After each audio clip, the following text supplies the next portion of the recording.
ஹரியானா மாநிலம் ஃபரிதாபாத்தில் 360 kilo வெடிப்பொருட்கள் AK-47 துப்பாக்கி பறிமுதல் செய்யப்பட்டிருக்கிறது. விவரங்களோடு செய்தியாளர் ரமேஷ்குமார் இணைந்திருக்கிறார். ரமேஷ்குமார், வணக்கம். இப்ப இந்த பொருட்கள் பறிமுதல் செய்யப்பட்டிருக்க நிலையில கூடவே யாரேனும் கைது செய்யப்பட்டிருக்காங்களா? இந்த அதிரடி நடவடிக்கை தொடர்பான தகவல்களையும் பகிர்ந்துக்கோங்க. அதாவது ஒரு மருத்துவரே தீவிரவாதியாக மாறி சதி செயலில் ஈடுபட்டது தெரிய வந்திருக்கிறது. ஹரியானா மாநிலம் ஃபரிதாபாத் பகுதியில் ஜம்மு காஷ்மீர் காவல்துறை மற்றும் ஹரியானா காவல்துறையினர் இணைந்து ஒரு குடியிருப்பு பகுதியில் நடத்திய சோதனையில் அங்கு பதுக்கி வைக்கப்பட்டிருந்த சுமார் 360 கிலோ வெடிப்பொருட்கள், AK-47 ரைபிள் துப்பாக்கிகள் மற்றும் இதர பொருட்கள் ஆகியவை பறிமுதல் செய்யப்பட்டிருக்கிறது. சில நாட்களுக்கு முன்பு ஜம்மு காஷ்மீரை சார்ந்த அடில் ராதர் என்கிற ஒரு மருத்துவரை ஜம்மு காஷ்மீர் காவல்துறையினர் கைது செய்தனர். இந்த அடில் என்பவர் ஜம்மு காஷ்மீரின் அனந்த்நாக் பகுதியில் இருக்கக்கூடிய அரசு மருத்துவமனையிலே உறைவிட மருத்துவராக கடந்த அக்டோபர் மாதம் வரை பணியாற்றி வந்திருக்கிறார். இவர் தடை செய்யப்பட்ட ஜெய்ஷ்-இ முகமது பயங்கரவாத இயக்கத்திற்கு போஸ்டர் ஒட்டியது தொடர்பாக இந்த நபரை காவல்துறையினர் தேடி வந்த நிலையில்தான் உத்தரப்பிரதேச மாநிலம் சாஹரன்பூர் பகுதியில் பதுங்கியிருந்த அடில் ராதர் என்பவரை காவல்துறையினர் கைது செய்தனர். அவரிடம் நடத்தப்பட்ட விசாரணையில் அனந்த்நாக் பகுதியை சார்ந்த மேலும் ஒரு மருத்துவரை கைது செய்து காவல்துறையினர் விசாரணை மேற்கொண்டனர்.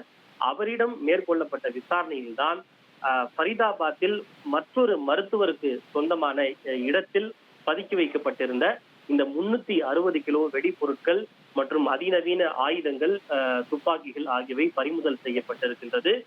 தொடர்ச்சியாக அந்த மருத்துவரை கண்காணிப்பில் இருப்பதாகவும் காவல்துறையினர் தெரிவித்திருக்கின்றனர்.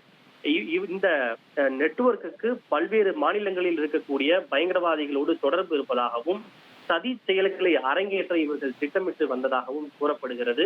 இந்த பறிமுதல் செய்யப்பட்ட வெடிப்பொருட்கள் அம்மோனியம் நைட்ரேட் வெடிப்பொருட்கள் என காவல்துறையினர் தெரிவித்திருக்கின்றனர். இதன் மூலம் ஒரு மிகப்பெரிய சதி செயல் அரங்கேற்ற இருந்ததை காவல்துறையினர் முடிவெடுத்திருக்கின்றனர்.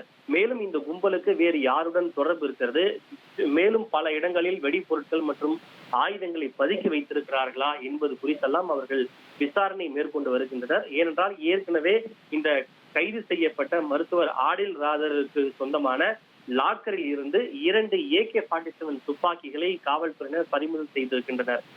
அந்த லாக்கர் என்பது அரசு மருத்துவமனையில் இருந்த லாக்கர் என்பது குறிப்பிடத்தக்கது. இந்த நிலையில் இந்த அடுத்தடுத்து வரக்கூடிய தகவல்கள் என்பது அதிர்ச்சி அளிக்கக்கூடியதாக இருப்பதாக காவல்துறையினர் தெரிவித்திருக்கின்றனர். இந்த பறிமுதலை தொடர்ந்து தேசிய புலனாய்வு அமைப்பு மற்றும் உளவுத்துறையினர் உச்சபட்ச உஷார் நிலையில் வைக்கப்பட்டிருக்கின்றனர். அவர்கள் சம்பவ இடத்திற்கு விரைந்து சென்று அங்க இருக்கக்கூடிய தடயங்களை எல்லாம் சேகரித்து தடயவியல் ஆய்வுக்கு உட்படுத்தி இருக்கின்றனர். தகவல்களுக்கு நன்றி ரமேஷ்குமார். இனி செல்லும் இடமெல்லாம் செய்தி. தந்தை டிவியின் வாட்ஸ்அப் சேனலை ஃபாலோ பண்ணினா செல்லருக்கும் இடமெல்லாம் செய்தி. இதோ QR கோட் இப்பவே ஸ்கேன் பண்ணுங்க, ஃபாலோ பண்ணுங்க.